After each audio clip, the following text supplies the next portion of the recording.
All right, are we ready to see some SD40-2 in DC? Okay, these have all been prepared for DCC, but we got to test them in DC. We just have to. So let's try it. All right, here we go then. 3 of them.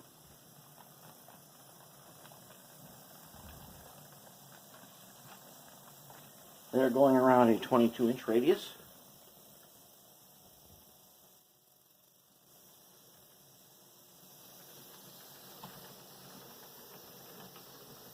And heading on down the track.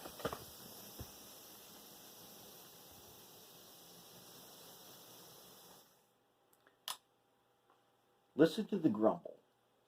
I love this grumble. Okay, there's 3 locomotives. 17% power. For 3. 3 locomotives at 17%.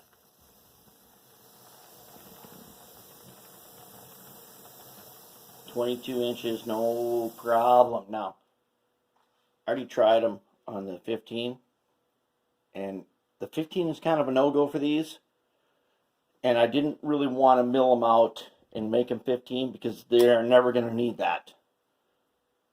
And I've got the couplers at perfect height. There's no need to make these 15-inch radius capable.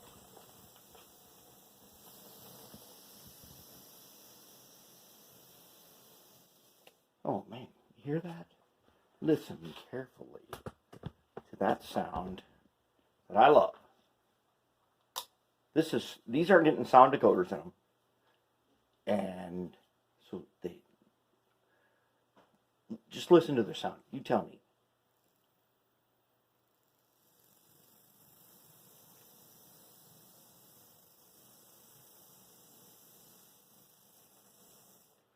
Pretty sweet, huh? Listen.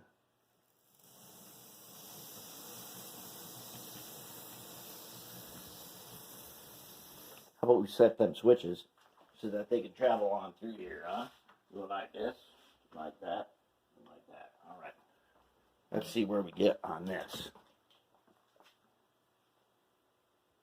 Heading on through the spaghetti bowl.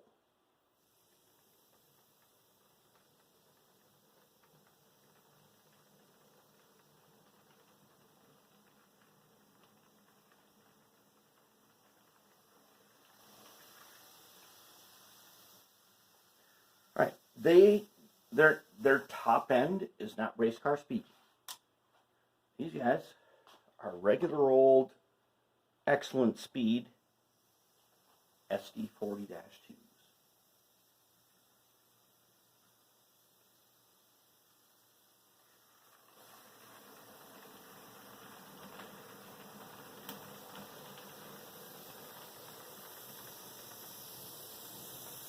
All right, so I want to point out something here. When they go through the spaghetti bowl, which is continuous rail, that's the only time we really hear sound of any volume, other than their sweet rumbling sound that we love. In the spaghetti bowl, being continuous rail,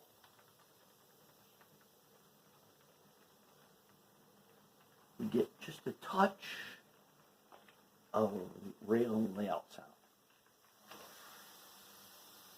Now the thing is, if this was not cork over particle board and it was foam over plywood, they would be ridiculously loud. But because we made them to be quiet,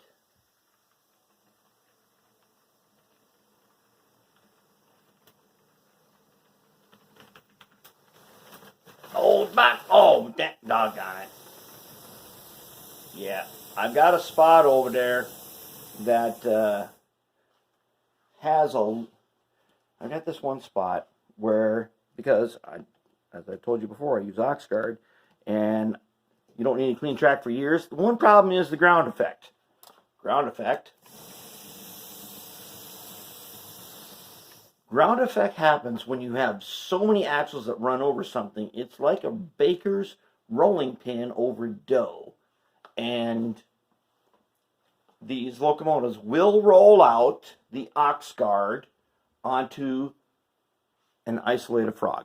So all I got to do really is take a little acetone, Q-tip, wipe out the frog, and I'll probably take a little piece of cardboard, stuff down the gap a little bit, and wipe it out, make sure that the gaps are clear. But so many trains have rolled over this now that happens.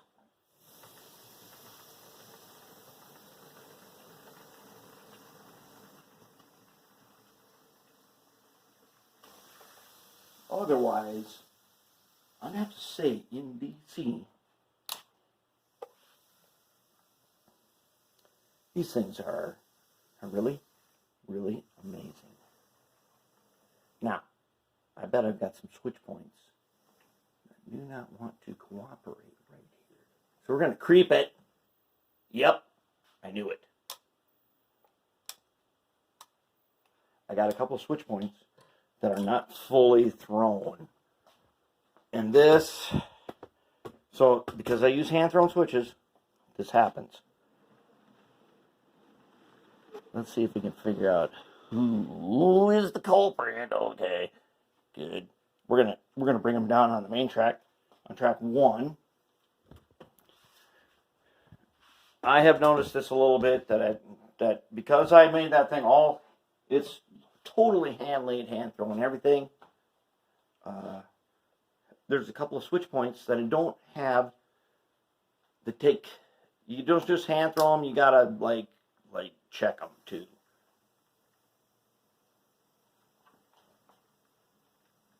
So let's head on down track 1. Oh no! What? No, not again. Who's not throwing? I'll tell you. I know who it is. Oh yeah, it's way back. Oh man. Okay, I blew it. I blew it. All right. So the track that is not thrown, the switch that is not thrown is the first one. Oh man.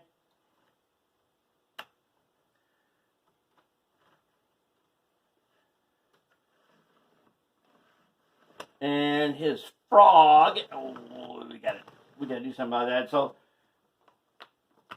I have to go through with the gauge and make sure that all my frogs are. I'll tell you what, I know they don't meet the standard right now, but we're still breaking it in. We'll get the standard correct. And we did it again because we've got these doggone. Okay, hand throwing is like an art, and you have got to be on that art because we have seen this work. But the thing is that we got to do some maintenance and make sure everybody works the way they're supposed to work. Okay, we ain't going 15. I already know they don't go 15, and they should not go 15, just due to their length. Listen to that.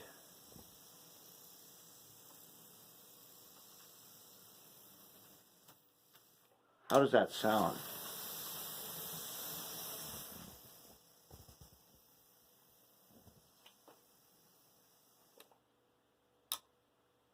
That's 3 at one time. Not very loud, is it?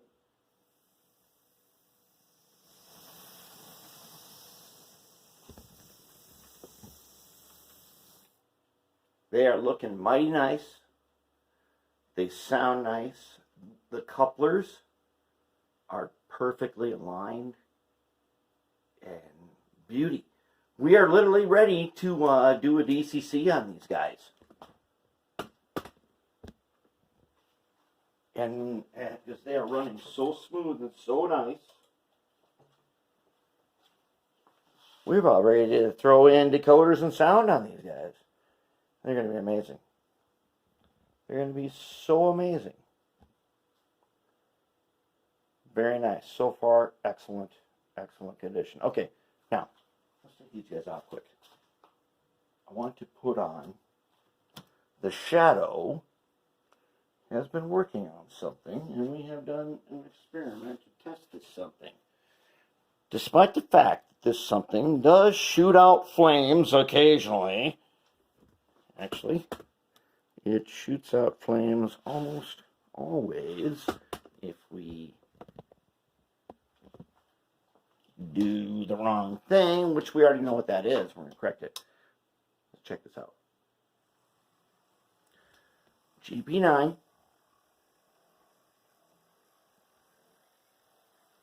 Okay. GP9 on some kind of a frame. It's like a, I don't remember what frame this is. It is not an Athearn frame. But what we got in here is an FK130. Okay? It's a flat motor. K means carbon brush. 1 means size 1. And 3 means length 3. Dual shaft. As you can see here, we are using silicone hose like we do in our brass locomotives. The concept has proven sound.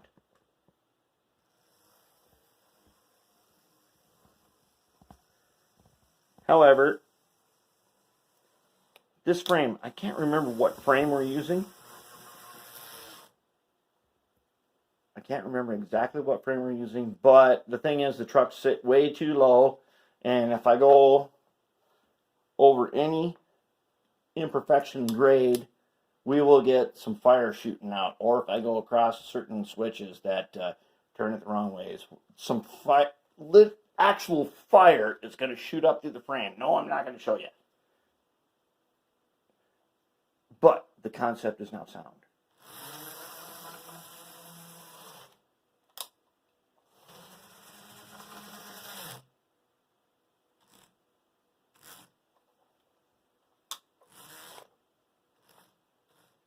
Yeah, no flywheels. Okay, so what that means is when we put a decoder in here, we can have perfect momentum. The FK130 has turned out, the 24 volt FK130 anyways. This is not your old, this is definitely not your old AHM 3-pole motor. Now this is a modern motor that has dual shaft and 3 poles, but how smooth is that? If I take her up to 10%,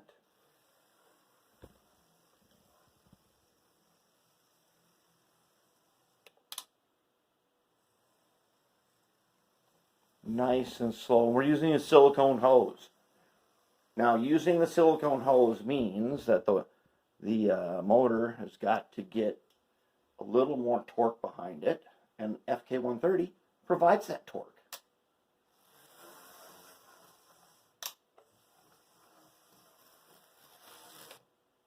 We can get that torque out of an FK130, and it's excellent. So we're on the right track. Now we got to do is we got to raise it up just a little bit so we don't shoot fire out of the frame when we end up touching things that should not be touched. Too many things in here carry the wrong power to the wrong spot, and we get some fire. But minor problem. We raise up the frame probably by a washer bit, and we should be good to go. All right, so that's where we're at. We're doing really good right now, and it's getting exciting.